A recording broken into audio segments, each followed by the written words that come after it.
उपदेशो हि मूर्खाणां प्रकोपाय न शान्ते पयःपानं भुजङ्गानां केवलं वाह, विश्वनाथनं बहुत बढ़िया। नहि भवति नहि यथभाव्यं तथा विनापि यत्नेन स कर्तलगतमपि नश्यति यस्य भवितव्यता नास्ति। बहुत नमस्कार, आपके साथ मैं हूं आदित्य कुमार।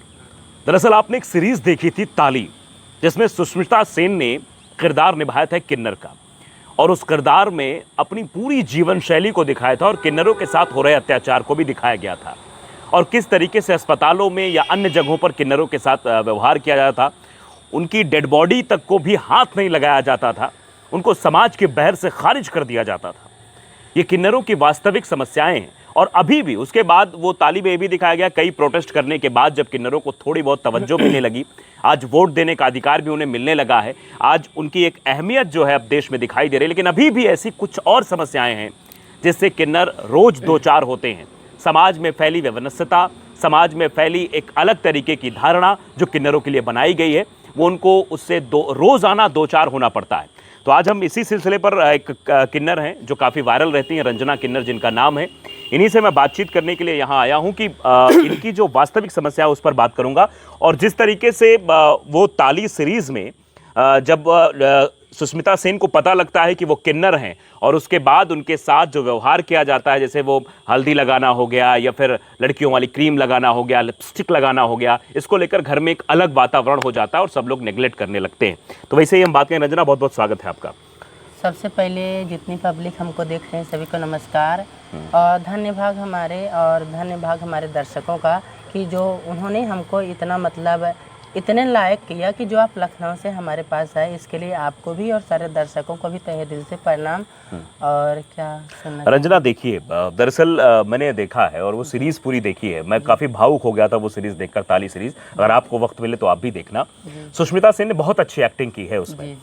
मैं उसी सवाल पर आता हूँ, क्योंकि एक लड़का या एक लड़की, घर वालों को बहुत उम्मीदें अपने बच्चों से हो जाती है। जी बिल्कुल। तो आपको जब ये पता लगा, जब आपके बिहेवियर को देखकर आपके परिवार के लोगों का क्या रिएक्शन था, घर वालों का बेसिकली क्या रिएक्शन था? जैसे हम आपको बता दें, बात आई किन्नर की, तो किन्नर कई प्रकार के होते हैं।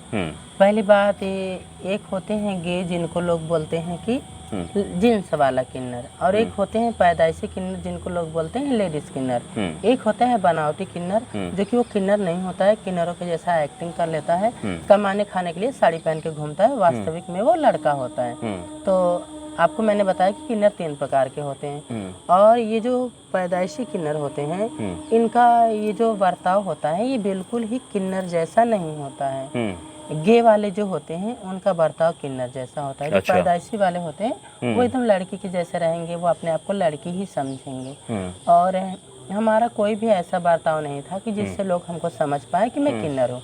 आज भी लोग मतलब नहीं समझ पाते हैं कि मैं किन्नर हूँ। मैं मार्केट में चली जाती हूँ, आपको सब लोग महिला ही समझते हैं कि एक महिला आई है खरीदारी करने या ऐसे? हाँ, बस इसी नज़र से हमको देखते हैं।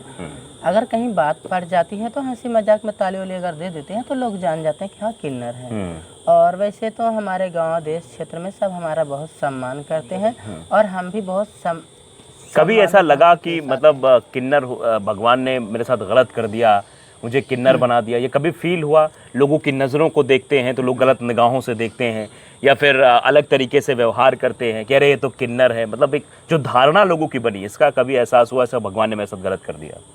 नहीं, ये तो मतलब देखिए, ये अपने अपने ऊपर डिपेंड करता है कौन किसको क्या कह रहा है, कौन क्या नहीं कह रहा है।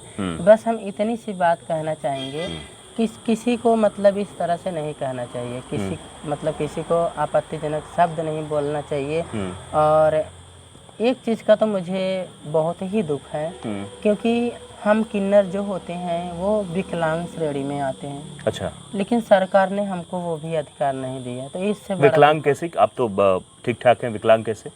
एक होते हैं किसी का हाथ टूटा होता है, किसी का पैर टूटा होता है, और हम प्राइवेट पार्ट से विकलांग हैं, तो हम भी तो विकलांग ही है ना। आपको भी दिव्यांग की श्रेणी में रखना जाना चाहिए। बिल्कुल, आपकी मांग है? जी, हमारी मांग है। और शासन प्रशासन जो भी अगर अधिकारी लोग वीडियो देख रहे हैं, बस उनसे हाथ जोड़ के इतना सा निवेदन है कि हमको भी विकलांग श्रेणी में घोषित किया जाए। ये देखिए सत्य है और ये 100% सत्य। अगर आप देखेंगे, अगर आप थोड़ा सा हमारे लिए सोचेंगे तो आपको समझ में आएगा कि हम भी एक विकलांग अच्छा, हैं। एक चीज आपने सुनी है, कहते हैं किन्नरों की दुआ बहुत लगती है, किन्नरों की बद्दुआ बहुत लगती जी है। बिल्कुल। तो मतलब ये आपको एक अलग आशीर्वाद मिला हुआ है, तो इससे आप किन किन लोगों को आशीर्वाद देती है, कैसे देती हैं आशीर्वाद, जरा इसके देखिए बारे में ये तो बताइए। है अंधविश्वास, इसको अच्छा। तो हम क्लियर नहीं ये करेंगे। अंधविश्वास है कि किन्नरों की जो दुआ ज्यादा लगती है। ये एक अंधविश्वास है, ये बहुत पुराने समय से चलती आ रही है, इस पे हम कोई चीज़ नहीं कहेंगे। हाँ देखिए, कहीं कहीं होता है किसी को आशीर्वाद दे दिए, उसको बेटा बच्चा हो जाता है। आशीर्वाद कैसे लगता है पता है? हम लोग इतने दुखी इंसान होते हैं। अच्छा, नहीं कहते हैं, देखो ले आए आपने घर से चावल लाइए, चावल आपके घर में छिड़क देते हैं, फिर पैसे ले लेते हैं, तो क्या ये सही है कि घर पे जाकर, कई शादियों में देखा था जबरन पैसे लिए जाते हैं, या फिर ये कहा था कि हमारी दुआ नहीं लगेगी, बस दुआ ये बेकार हो जाएगा, ऐसा हो जाएगा, वैसा हो जाएगा? देखिए हम 100 बात का एक जवाब देते हैं। जो किन्नर होते हैं वो बेवजह ताली नहीं बजाते हैं, और जो रियलिटी किन्नर होते हैं वो कभी किसी को बुरा नहीं बोलते। अच्छा। हाँ 2 मिनट के लिए मजाक कर लेंगे, पर उनके पास भी दिल है, ऐसी बात नहीं है। और किन्नरों का जन्म होता है कि लोगों को आशीर्वाद देने के लिए, ना कि बददुआ देने के लिए। इसी समाज में कुछ ऐसे लोग हैं जो किन्नर ना होते हुए भी किन्नर का रूप बना के चलते हैं पैसा कमाने के लिए, पैसे जैसे कमाने ट्रैफिक के में रहते हैं, ताली बजाकर पैसा मांगना शुरू कर देते हैं। तो इसी तरह से किन्नरों का नाम बदनाम होता है। कहीं कहीं पे आपने देखा भी होगा, असली किन्नर और नकली किन्नर में मारपीट भी हो जाती है। अच्छा, आप लोग का मतलब ये भी मैंने देखा है कि कहते हैं किन्नरों का एक डिपार्टमेंट होता, मतलब एक संस्था होती है, उस संस्था के अंतर्गत वो जुड़े होते हैं, तो आप किस संस्था के अंतर्गत हैं? देखिए इस पूरे इंडिया, पूरे देश में 2 किन्नर होते हैं, एक 24वां पीढ़ी वाला, एक 28वां वाला। अच्छा, 24वां 28वां क्या होता है? ये जैसे किन्नरों का बुजुर्गों से मतलब पहले से ही एक नाम चला आ रहा है। मैं भी सुनी हूँ, मतलब टीम में गई थी, क्योंकि बुलाया जाता है ना, जो किन्नर होते हैं वो होली और दीपावली को जाते हैं, तो पूरे किन्नर का टीम इकट्ठा हो जाता है। जो 24वां वाला होता है वो अलग रहता है, और जो 28वां वाला होता है वो अलग रहता है। तो हम सारे किन्नर एक हो जाते हैं, तो वहाँ पे पूजा होती है।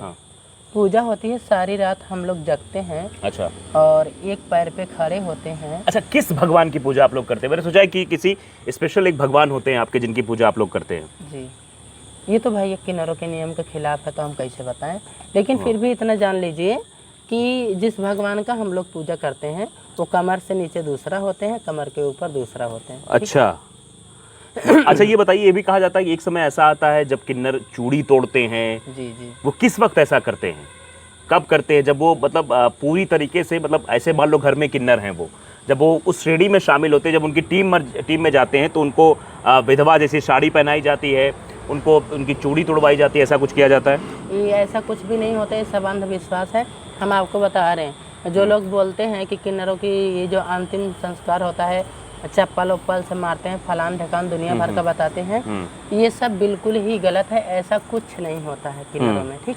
अच्छा, ये कहा जाता है कि किन्नर का जब अंतिम संस्कार होता है तो उसे देखा नहीं जाता, वो रात में किया जाता है। ये भी गलत है कि अगर जो भी उसे देख लेगा वो किन्नर पैदा होगा। नहीं, ये भी गलत है, ये भी अंधविश्वास है। ये भी अंधविश्वास है।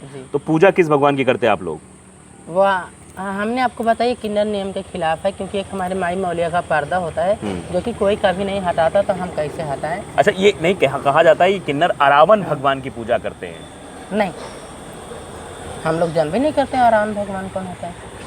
लेकिन मैंने जो पढ़ा है, मैंने देखा है कि वो लोग अरावन भगवान की पूजा करते हैं, और जब किन्नर जो है, किन्नर पूरी वास्तविक रूप में किन्नर बनती है, जब संस्था में शामिल होती है, तो वहाँ परिक्रमा की जाती है, उन भगवान के सामने उसको शामिल कराया जाता है, उसको भले सुहागन की तरह तैयार किया जाता है, फिर उन्हीं भगवान के सामने उसकी चूड़ी तोड़ी जाती है, मांग का सिंदूर मिटाया जाता है। ये गलत है। किन्नर जब आते हैं किन्नर टीम में, मैं गई हूँ, मैं जान रही हूँ क्या हुआ था आपके साथ जब वहाँ गई थी? सबसे पहले नारियल फोड़ा जाता है, बच्चे को लाएंगे, बच्चा तो वैसे ही दूसरे के घर से आ रहेगा, डरा फरा रहेगा, लाएंगे गेट पे, घर के गेट पे खड़ा कराएंगे, नारियल फोड़ेंगे, घर में घुसाएंगे, नाक कान छेदा रहेगा तो ठीक है, नहीं छेदा रहेगा तो छेदाएंगे, तुरंत छेदाएंगे। और जितने टीम के लोग रहेंगे, कोई 1000 रुपया, कोई 500 चढ़ावा चढ़ाएंगे, ऐसे देंगे, ठीक। और चूड़ी पहनाया जाएगा, सिंदूर लगवाया जाएगा गुरु के नाम से। ये सिंदूर मिटाने की बात गलत है। अच्छा, चूड़ी तोड़ने की बात, विधवा बनाने की बात गलत है, चूड़ी तोड़ने की बात गलत है। अच्छा। इस तरह से हमारे नियम को बदनाम नहीं किया जाए तो ये उचित है। अच्छा, कहते हैं किन्नरों का संस्कार जो है, अंतिम संस्कार वो रात में किया जाता है अगर किसी किन्नर की डेथ होती है, इसका क्या राज है? देखिए, अभी हमारे सामने किसी का डेथ तो हुआ नहीं है। आप मतलब अन्य किन्नरों से मिलेंगे, क्या आप पूछेंगे कभी कि क्या होता है? नहीं पूछे, पर ऐसा नहीं होता है। अगर रात में हुआ तो रात में, दिन में हुआ तो दिन में हुआ, ऐसी कोई बात नहीं है जी। अच्छा, और क्या क्या समस्याएं आपको होती हैं? एक चीज है, किन्नरों का अंतिम संस्कार देखेगा कहाँ से कौन। और ये बात बोलने से हमको थोड़ा सा वो लग रहा है कि मैंने भी सुना है, उसी टीम में सुना है जिस टीम में मैं रहती थी, कि इनका जो मतलब मृतक शरीर होता है, हाँ, इसको जिस घर में रहती है उसी घर में दफना दिया जाता है। अच्छा जी, मतलब जिस घर में इनका जन्म होता है वही, नहीं, हाँ, या फिर जहाँ पे रह रही होती है, जहाँ पे रह रही होती हैं, जहाँ इनका कुंड होता है उसी कुंड के अंदर ही दफनाया जाता है। ऐसा क्यों? अब ये मुझे नहीं मालूम है, ऐसा मैंने सुना है, देखा नहीं है उसी टीम में। अच्छा, उसी टीम में कि मतलब जहाँ पर वो जिस घर में रह रही होती है, अच्छा, वो उसका वास्तविक जो घर होता है वहीं पर उसे दफन कर दिया जाता है। क्या ये मिथक हो सकता है कि दोबारा ये किन्नर ना पैदा हो? ये सब नहीं, दूसरे रूप में, मतलब दूसरा जब जन्म हो तब?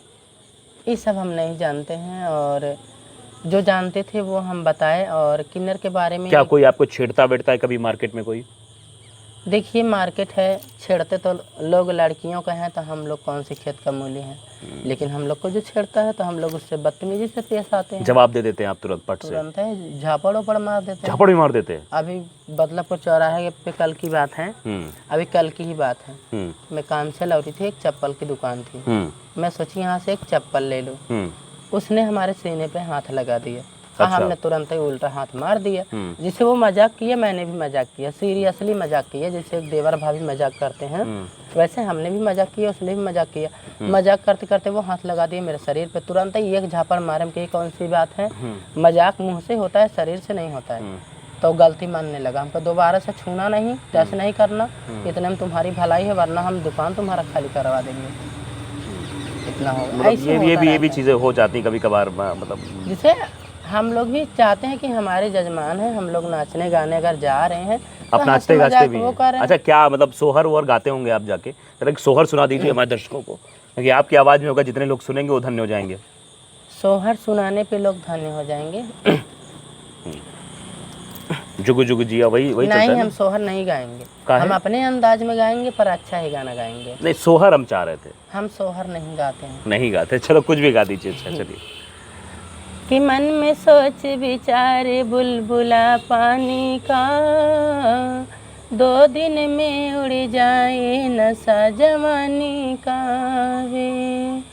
निगुरे मत रहना भाई, निगुरे की बुरी कमाई, जब संत की मार पड़ेंगी तो प्राण को कैसे बचाए थे। जिंदगानी का 2 दिन में उड़ जाए नशा जवानी का। बहुत बढ़िया, अद्भुत अद्भुत अद्भुत रचना। मतलब जो लोग जवानी के नशे में चूर रहते हैं उनको ये बड़ा पैगाम आपने दे दिया है कि जवानी तो हर दिन नहीं रहती है, 4 दिन की जवानी है, फिर बुढ़ापा आ जाता है, फिर और भी चीजें होती हैं। तो जो आप जवानी में कृत्य करते हैं उसका खामियाजा आपको बुढ़ापे में भुगतना पड़ता है। जी जी जी। अब वैसे आप गाने वाने की बात कर रहे थे, तो भले ही मैं गांव से हूँ, पर हमको गांव के गाने अच्छे नहीं लगते हैं। भोजपुरी तो बिल्कुल ही नहीं अच्छी लगती है। अच्छा, फिर कौन से गाने अच्छे लगते हैं? गाना गाओ ऐसा ताकि लोग सुने, लोगों को अच्छा लगे, अपनी माँ बहन बेटी बिटिया बेटवा के सामने लोग सुन ले। अच्छा, जो ये भोजपुरी इंडस्ट्री में होता नहीं, देखिए कितने अभद्र गाने गाए जाते हैं, ढोड़ी फोड़ी शब्द का इस्तेमाल किया जाता है, ये गलत है कि सही है? बिल्कुल गलत है, एकदम अश्लीलता फैला के रख दी है। लेकिन गलत नहीं है, देखिए, क्योंकि लोग ऐसा देखते हैं, अगर लोग ऐसा देखे ना तो लोग ऐसा बनाए ना, तो मतलब देखने वालों की भी गलती है ना। बिल्कुल गलती, देखना लोग पसंद करते हैं, उसके बाद दिखाया जाता है। से ज्यादा गलती देखने वालों में है। जिस दिन देखने वाले बंद कर देंगे उस दिन बनाने वाले बंद हो जाएंगे। बिल्कुल। और रही बात अवधी गीत की, तो हम अवधी गीत भी गाते हैं, पर उसका ही मेरा अलग ही अंदाज रहता है। क्या है, सुनाइए जरा। ऐसी सुंदर मीराबाई हो, मन लागे भजन में। क्या बात, वाह। ऐसी सुंदर मीराबाई हो, मन लागे भजन में। मीरा भजन सुनी ब्रह्मा मगन भय। क्या बात। ब्रह्मा मगन भय, विष्णु मगन भय, भूल गए सृष्टि रचाई हो, मन लागे भजन में। क्या बात। ऐसी सुंदर मीराबाई हो, मन लागे भजन में। मीरा भजन सुनी राम मगन भय, राम मगन भय लक्ष्मण मगन भय, भूल गए धन सा चलाई हो, मन लागे भजन में। वैसे तो मैं जल्दी कभी नाचने गाने जाती नहीं हूँ, मुझे इनवाइट किया जाता है तो मैं नाचने गाने जाती हूँ। जहाँ नाचने गाने जाती हूँ, जब वहाँ पे गाना ना गा लेती हूँ ना, तो लोग यही बोलते हैं रंजना दीदी आपका वीडियो देखते हैं, वीडियो अलग रहता है, और यहाँ पे नाच गा रही हैं, इतना भाई इतना सम्मानित गाना आप गा रही हैं। तो उनसे हम यही बोलते हैं कि सोशल मीडिया एक अलग प्लेटफार्म है, हमको जो जिस रूप में पसंद करेगा हम वही करेंगे। और क्या बात है। और गांव देहात समाज को देखते हुए चलते हैं, ऐसी बात नहीं है कि हम यूट्यूब पे अगर बलगर वो तो आपने वही बात कह दी, जाकी रही भावना जैसी, प्रभु मूरत देखी तिन तैसी। तो जिस वो इंसानों की निगाहों में होता है कि वो सामने वाले कैसे देख रहा है। बुरा जो देखन मैं चला, बुरा न मिलिया कोई, जो दिल खोजा आपनो मुझसे बुरा। क्या बात है रंजना, बहुत अच्छे। और समझ को समझना बहुत ही बड़ी समझ है, और जो उसे न समझे वो बिल्कुल ना समझ है। जैसे कि उपदेशो ही मूर्खाणाम प्रकोपाय न शांत पाया पानम भुजंगा नाम केवलम विश्वनाम नहीं भवति नहीं यत भाव्यम तथा विनापि यत्नेन स कर्तल गतमप नश्यत यस्य भवितव्यता नास्ति। बहुत सारे सोशल मीडिया से लोग हमारे पास आते हैं, जो जैसे सवाल पूछते हैं उनको वैसा जवाब देते हैं। बिल्कुल। तो रंजना बेबाकी से अपना जवाब देती। बहुत बहुत धन्यवाद रंजना बातचीत करने के लिए मुझसे। तो ये रंजना किन्नर थी जिनसे हम बातचीत कर रहे थे, और किन्नरों के ऊपर जो समस्याएं थी, किन्नरों पर जो चीज़ें हो रही हैं, जो कई भ्रामक चीज़ें भी फैलाई जाती हैं, उन सभी का जवाब रंजना ने बेबाकी से दिया है। और हमने सवाल भी थोड़े बेबाकी से पूछे, और जिस तरीके का इनका ज्ञान है, जिस तरीके से इन्होंने बाद में संस्कृत के श्लोक भी सुनाए, इससे लगता है कि रंजना पढ़ी लिखी, हाई स्कूल तक पढ़ी है, और आगे घर की परिस्थितियों के कारण ये पढ़ नहीं पाई। लेकिन फिलहाल जो इनका टैलेंट है, अपने टैलेंट के आधार पर सोशल मीडिया के साथ साथ अन्य जगहों पर धमाल मचाती हैं।